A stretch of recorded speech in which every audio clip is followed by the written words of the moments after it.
నమస్తే, welcome to BCN news. నా పేరు మానస. ముందుగా ముఖ్యాంశాలు. అన్ని సామాజిక వర్గాలు కలుపుకుని ముందుకు సాగితేనే పార్టీ మళ్లీ అధికారంలోకి వస్తుంది. కార్యకర్తల సమావేశంలో ముఖ్యమంత్రి చంద్రబాబు సూచనలు.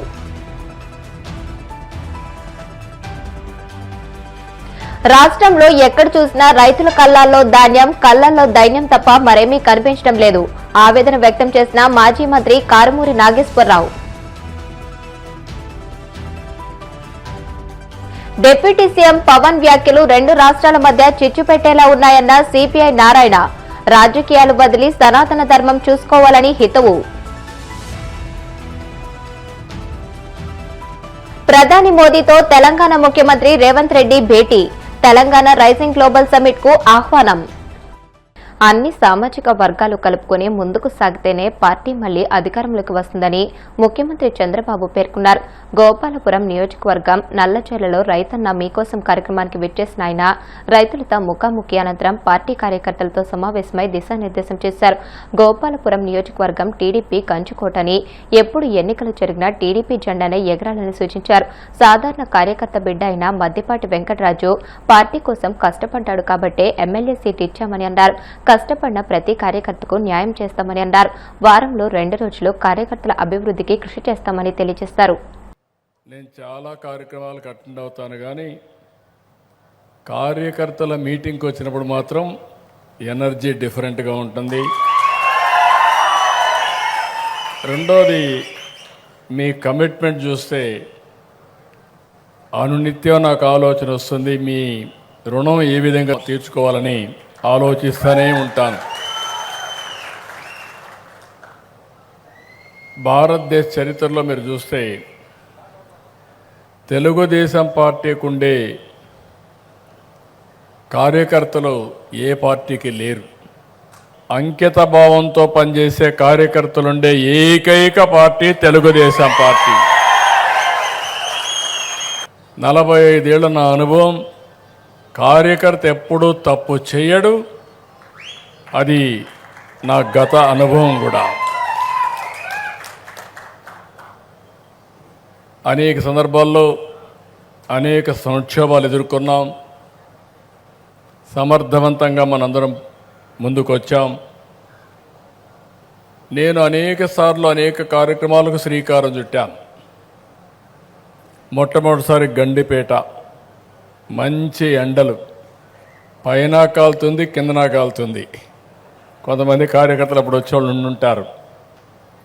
మంచి ఎండలో మే నెలలో శిక్షణ కార్యక్రమాలు పెట్టి కార్యకర్తలను తయారు చేసేవాళ్ళం. అదే సమయంలో ఈరోజు ఇంకా అందుబాటులోకి రావాలని మీ అందరితో చూస్తే నాకు ఫస్ట్ టైం ఈ ఎక్స్పీరియన్స్. అధికారంలోకి వచ్చినప్పుడు అప్పుడప్పుడు నేను ఎక్కువ ఏదో చేయాలని పరిగెత్తు కార్యకర్తల్ని, కుటుంబ సభ్యులను మర్చిపోయేవాడిని. ఈసారి మాత్రం విధిగా ప్రభుత్వం ఒక 2-3 గంటలు స్పెండ్ చేస్తే పార్టీలో కూడా ఒక 2 గంటలు స్పెండ్ చేసే పరిస్థితి తీసుకొచ్చాను. ఇది వినూత్నమైన ప్రయోగం కూడా. దీనివల్ల మీకు ఎప్పటికప్పుడు దగ్గర అవుతారు, మీరు ఫీడ్బ్యాక్ ఇస్తారు. దాన్ని చూసుకొని నేను కూడా పార్టీ కార్యక్రమాలు ఏ విధంగా మళ్ళీ మార్పులు చేర్పులు చేయాలనో చేసుకుంటూ ముందుకు పోతున్నాం.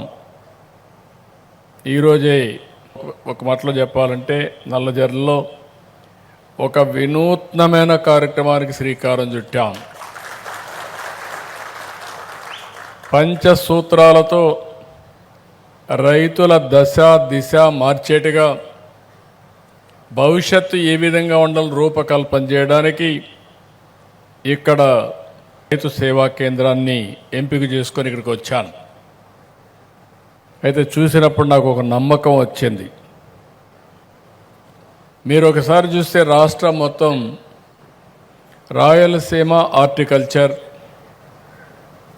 కోస్టల్ ఆంధ్ర అక్వాకల్చర్, ఇక్కడ మెట్ట ప్రాంతాలు మొత్తం పామాయిల్ ఇంటర్ కల్టివేషన్, ఏజెన్సీ ఏరియాకి పోతే కాఫీ, ఇన్ని వాణిజ్య పంటలు పండించే రాష్ట్రం ఇంకొకటి లేదు. ఏకైక రాష్ట్రం ఆంధ్రప్రదేశ్ రాష్ట్రం.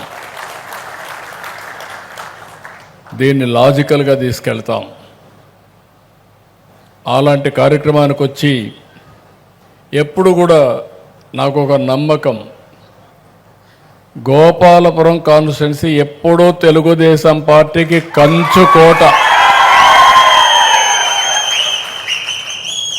సమర్థవంతమైన నాయకత్వం, కార్యకర్తలుండే నియోజకవర్గం ఇది. ఎన్నికల ముందు నాకు కొన్ని సమస్యలు వచ్చాయి, మీ అందరికీ తెలుసు. ఒక సాధారణ కార్యకర్త కొడుకు వెంకట్రాజు ఐటీ చేశాడు, పార్టీ ఆఫీసులో పనిచ్చాను, నిరూపించుకున్నాడు. నిరూపించుకున్నాక ఆయన ఎమ్మెల్యే కావాలి అనే పట్టుదలతో పనిచేశాడో చూసిన తర్వాత ఇక్కడ ఎమ్మెల్యేగా పెట్టాలని నిర్ణయించి ఇక్కడ నాయకుల అభీష్టం మేరకు ఇక్కడుండే ఎమ్మెల్యేని కొవ్వూరుకు పంపించి ఇద్దరిని అఖండ మెజార్టీతో గెలిపించుకునే పరిస్థితి తీసుకొచ్చుకున్నాం మనం. ఈరోజు మిమ్మల్ని చూస్తే అందరూ ఒక తాటి పైన ముక్త కంఠంతో ఒకటిగా ఉన్నారంటే దీనికి మనస్ఫూర్తిగా అభినందనలు. ఈ బలం ఉన్నంత వరకు ఎప్పుడూ ఈ నియోజకవర్గంలో తెలుగుదేశం పార్టీ తప్ప వేరే జెండా ఇక్కడికి రాదు. అది జరుగుతుంది. పండించిన ఏ పంటకు గిట్టుబాటు ధర కల్పించని చంద్రబాబు ప్రభుత్వం అన్నదాతల పాలిట శాపంగా మారిందని మాజీ మంత్రి కారుమూరి వెంకట నాగేశ్వరరావు ఆగ్రహం వ్యక్తం చేశారు. రాష్ట్రంలో ఇప్పుడు ఎక్కడ చూసినా రైతుల కళ్లాల్లో ధాన్యం, కళ్లలో దైన్యం తప్ప మరేమీ కనిపించడం లేదని ఆవేదన వ్యక్తం చేశారు. తాడేపల్లి వైసీపీ కేంద్ర కార్యాలయంలో ఆయన మీడియాతో మాట్లాడుతూ ప్రభుత్వం నిర్వహిస్తుంది రైతన్న మీకోసం కార్యక్రమం కాదని, అది రైతన్న మోసం కార్యక్రమం అని మండిపడ్డారు. రైతులే లేకుండా అధికార పార్టీ కార్యకర్తలకే పచ్చకండువాలు కప్పి ప్రచారం కోసం కోట్లాది రూపాయల ప్రజాధనాన్ని దుర్వినియోగం చేస్తున్నారని ఆక్షేపించారు. సివిల్ సప్లై మినిస్టర్ గారిని అడుగుతున్నాను, ఇవాళ రైతులు కళ్ళాల్లోనూ రోడ్ల మీద ఎక్కడ చూసినా ధాన్యాలే ఉన్నాయి. దళారీ వ్యవస్థ పెరిగిపోయింది, గిట్టుబాటు ధర లేదు. 1777 రూపాయలు ఇవ్వాల్సి వస్తే ఇవాళ 1300కి, 1200కి, 1400కి కొనే పరిస్థితికి ఏర్పడింది. సంచులుంటే ట్రాన్స్పోర్ట్ ఉండదు, ట్రాన్స్పోర్ట్ ఉంటే సంచులు ఉండవు. అసలు రైతుల గురించి ఒక రివ్యూ కూడా పెట్టిన పాపాన లేదు. ఇవాళ అగ్రికల్చర్ మినిస్టర్ గారు కానీ, సివిల్ సప్లై మినిస్టర్ గారు కానీ ఏ ఊరన్నా, ఏ గ్రామానికన్నా, ఏ రాశి ధాన్యం రాసుల దగ్గరికన్నా వెళ్ళారా అని నేను అడుగుతున్నాను. ఇవాళ రైతులు బాధ వర్ణాతీతం. గతంలో రైతులకి జగన్మోహన్ రెడ్డి గారు ఈ క్రాప్ చేసి ఇన్సూరెన్స్ కట్టి 0 వడ్డీ రుణాలు ఇచ్చి అన్ని రకాలుగా ఆదుకునే పరిస్థితి ఉండేది. పంట రాకుండానే ఇన్పుట్ సబ్సిడీ కూడా, నష్టపరిహారానికి ఇన్పుట్ సబ్సిడీ కూడా ఇచ్చి ఉండేవారు ఆయన. ఇవాళ ముందా తుఫాన్ వచ్చింది, మళ్ళీ ద్వితీయ తుఫాన్ వచ్చింది, రైతులు రోడ్డు మీదే ఉన్నారు. ఇవాళ మాత్రం రైతన్నా మీకోసం అంటున్నారు.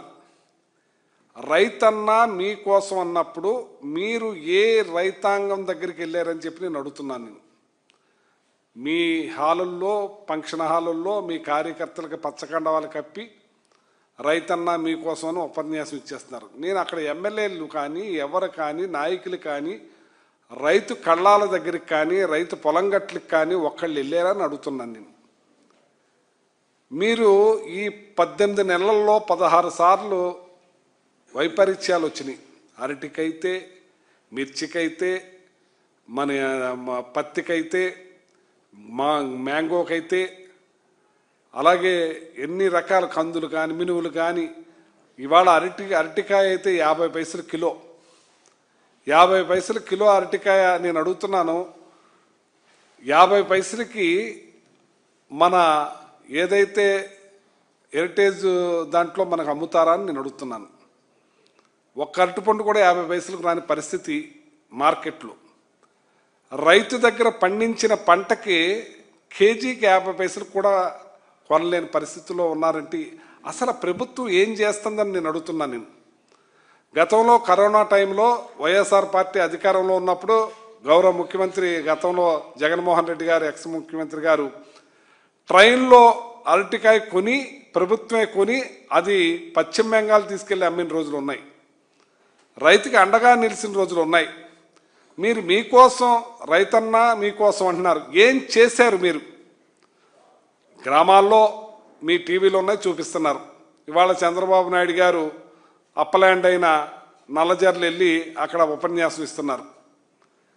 మీరిచ్చే ఉపన్యాసం మీరు నెల్లూరు వెళ్ళండి మునిగిపోయింది, ఒంగోలు వెళ్ళండి మునిగిపోయింది, తిరుపతి వెళ్ళండి మునిగిపోయినాయి. అక్కడ మీరు మాట్లాడండి, అక్కడ మీరు ఏం చేస్తారో చెప్పండి. ఇప్పుడు లోకేష్ గారు ఢిల్లీ వెళ్ళారు, రిప్రజెంటేషన్ మీద రిప్రజెంటేషన్ ఇస్తున్నారు. మీ కూటమిలోనే భాగం కేంద్ర ప్రభుత్వం. కేంద్రం ప్రకటించలేదు, మీరు ప్రకటించలేదు. ఏం నష్టపరిహారం ఇస్తారని నేను అడుగుతున్నాను.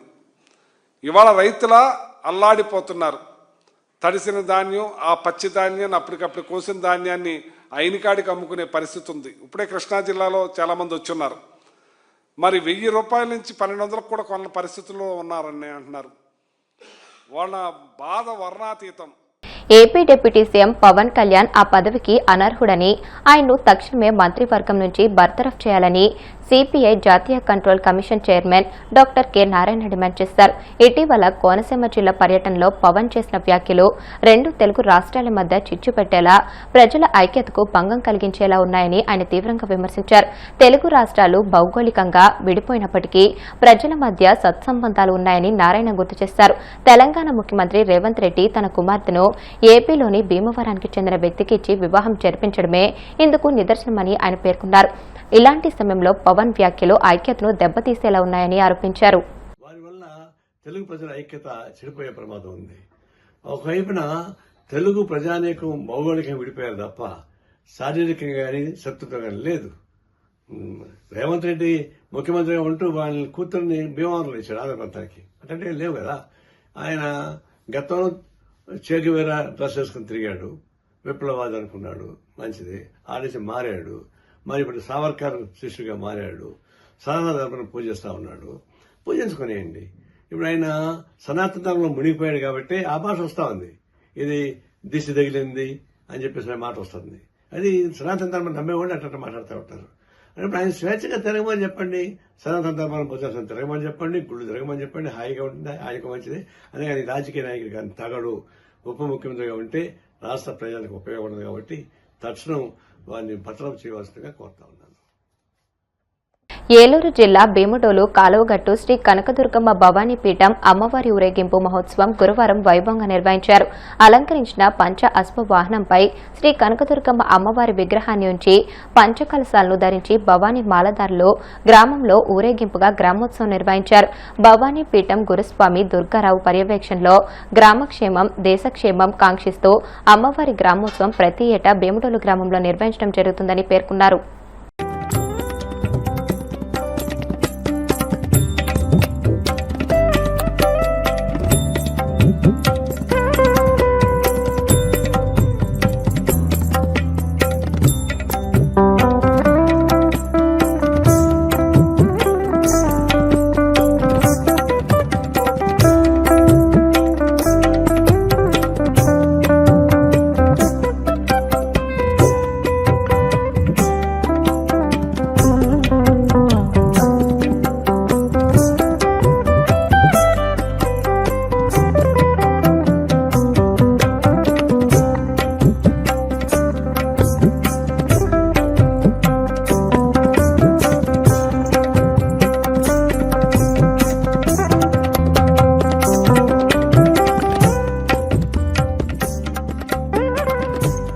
ఇప్పుడు కాసేపు ప్రకటనలు.